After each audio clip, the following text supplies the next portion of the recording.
کا عقیدہ ہے، اور یہ میرے سامنے صحیح روایات ہیں کہ میں تمہیں اہل بیت کے بارے میں اللہ کا واسطہ دیتا ہوں۔ مسلم کی روایت ہے کہ ان کا خیال رکھنا، اور پھر آپ نے فرمایا کہ علی تو مجھ سے ہے، میں تجھ سے ہوں۔ پھر آپ نے فرمایا میرا یہ بیٹا حسن یہ سردار ہے، دو مسلمان جماعتوں میں ان قریب یہ صلح کروائے گا۔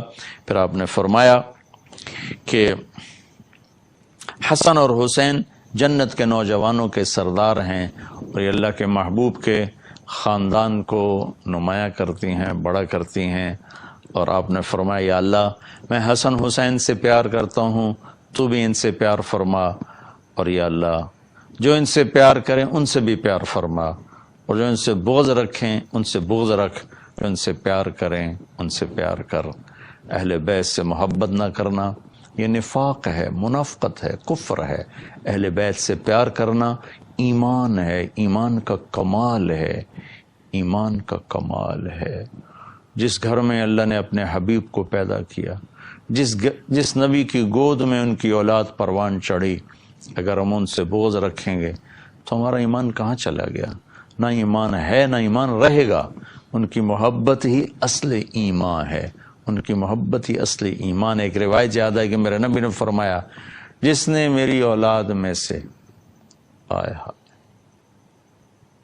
کسی کے ساتھ اچھا سلوک کیا اور میری اولاد کا کوئی فرد اس احسان کا بدلہ نہ دے سکا، غربت کی وجہ سے یا کسی اور وجہ سے، تو قیامت کے دن میں اس کی طرف سے اپنے اس امتی کو اس احسان کا بدلہ دوں گا جو میری اولاد میں نہ دے سکا۔ اس پر میں ایک واقعہ سنا دیتا ہوں۔ یہ ابن جوزی رحمۃ اللہ علیہ جیسے محدث نے اس واقعے کو نقل کیا ہے اپنی کتاب البر والصلہ میں، کہ ہرات میں ایک سادات فیملی تھی۔ وہ خاتون جوانی میں بیوہ ہو گئیں، بچیاں تھیں، تنگ دستی آئی تو انہوں نے سمرقند کی طرف ہجرت فرما لی، رزق کی معاش کی تلاش میں۔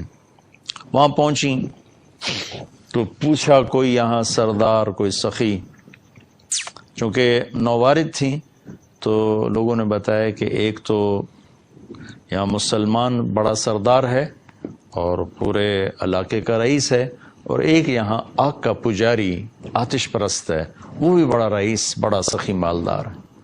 تو انہوں نے سوچا کہ میں غیر مسلم کے پاس کیوں جاؤں۔ وہ مسلمان کے پاس گئیں اور اس سے فرمایا کہ میں آل رسول ہوں، پردیسن ہوں، میری بچیاں ہیں، مجھے ٹھکانہ بھی چاہیے، کھانا بھی چاہیے۔ وہ سردار کہنے لگے تیرے پاس کوئی، عام طور پر جو اہل البیت ہیں ان کے پاس لکھا ہوا نسب نامہ ہوتا ہے، میں نے کئی گھرانوں میں ماشاءاللہ دیکھا اللہ کے رسول تک ان کے سارے آبا کے نام لکھے ہوئے۔ تو کہا تیرے پاس کوئی سند ہے؟ اس نے کہا بھائی میں تو پردیسی ہوں، غربت کی ماری میں کہاں سے سند دکھاؤں؟ تو وہ کہنے لگا یہاں تو پھر ہر دوسرا آدمی کہتا ہے میں سید ہوں، آل رسول ہوں۔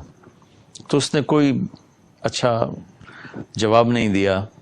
تو وہ وہاں سے آئیں اور اس آتش پرست کے پاس گئیں، وہ جو آگ کا پجاری تھا، اور اپنا تعارف کروایا۔ اس نے فوراً اپنی بیگم کو ساتھ بھیجا اور کہا کہ جاؤ ان کی بچیوں کو لے کر آؤ۔ جاؤ، انہوں نے کہیں ٹھہرایا ہوا تھا، ان کو لے کر آئے، سرد رات تھی، ان کو کھانا کھلایا، سلا دیا۔ رات کو مسلمان سردار نے خواب دیکھا کہ اللہ تعالیٰ کے محبوب صلی اللہ علیہ وسلم جنت میں ایک خوبصورت سونے کا محل ہے، اس کے دروازے پر کھڑے ہیں۔ یہ عرض کرتا ہے یا رسول اللہ یہ محل کس کا ہے؟ تو آپ نے فرمایا یہ ایک مسلمان کا ہے۔ تو وہ کہنے لگے یا رسول اللہ مسلمان تو میں بھی ہوں۔ تو آپ نے فرمایا اپنے اسلام پر کوئی دلیل پیش کر، کوئی ثبوت پیش کر۔ تو وہ کانپ گئے۔ تو پھر اللہ کے نبی نے بہت غصے سے فرمایا کہ میرے گھر کی بچی تیرے دروازے پر چل کر آئی اور تو نے اس سے ثبوت مانگے کہ مجھے ثبوت دے تو اہل بیت میں سے ہے، میری نظروں سے دور ہو جا۔ ان کی آنکھ کھولی تو ان کی چیخ و پکار، وہ ننگے سر ننگے پاؤں باہر نکل کے شور مچایا کہ وہ جو پردیسن خاتون تھی کہاں گئی؟ کہا جی وہ تو وہ لے گیا، وہ آتش پرست آگ کا پجاری لے گیا، وہ بھاگے اور جا کے اس کے دوڑ دروازہ توڑا، وہ گھبرا کے باہر نکلا تو دیکھا تو وہ رئیس کیا ہوا؟ کہا بھائی وہ جو تیرے پاس خاتون آئی ہیں بچیوں سمیت مجھے دے دو، وہ میرے مہمان ہیں۔ تو اس نے کہا حضور وہ میرے مہمان ہیں، آپ کے نہیں، میں آپ کو نہیں دے سکتا۔ وہ کہنے لگا مجھ سے 300 دینار لے لو۔ 300 دینار کوئی آج کا 60-70 لاکھ روپیہ بنتا ہے۔ کہ مجھ سے 300 دینار لے لو اور وہ خاتون بچیوں سمیت میرے مہمان بنا دو۔ تو وہ رونے لگا، کہا کہ میرے بھائی بن دیکھے کا سودا کیا تھا، اب تو دیکھ چکا ہوں، اب میں تمہیں کیسے واپس کروں؟ کہ میں نے بھی خواب دیکھا، جنت کے دروازے پر اللہ کے نبی کھڑے ہوئے تھے، تجھے ڈانٹ پڑ رہی تھی، تجھے کہا جا رہا تھا دور ہو جا۔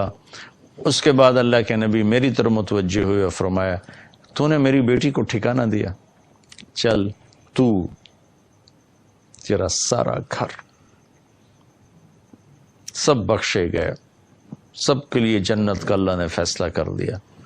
کہ میری آنکھ کھلی ہے، میں ایمان لا چکا ہوں، میرا سارا گھر کلمہ پڑھ چکا ہے، ہم سب مسلمان ہو چکے ہیں، ہم وہ دولت آپ کو کبھی واپس نہیں کریں گے۔ یہ اہل البیت ہیں، اور یہ کوئی 300-400 سال کے بعد کی نسل ہے، تو حسن حسین کا کیا مقام ہوگا، زین العابدین کا کیا مقام ہوگا، زینب کا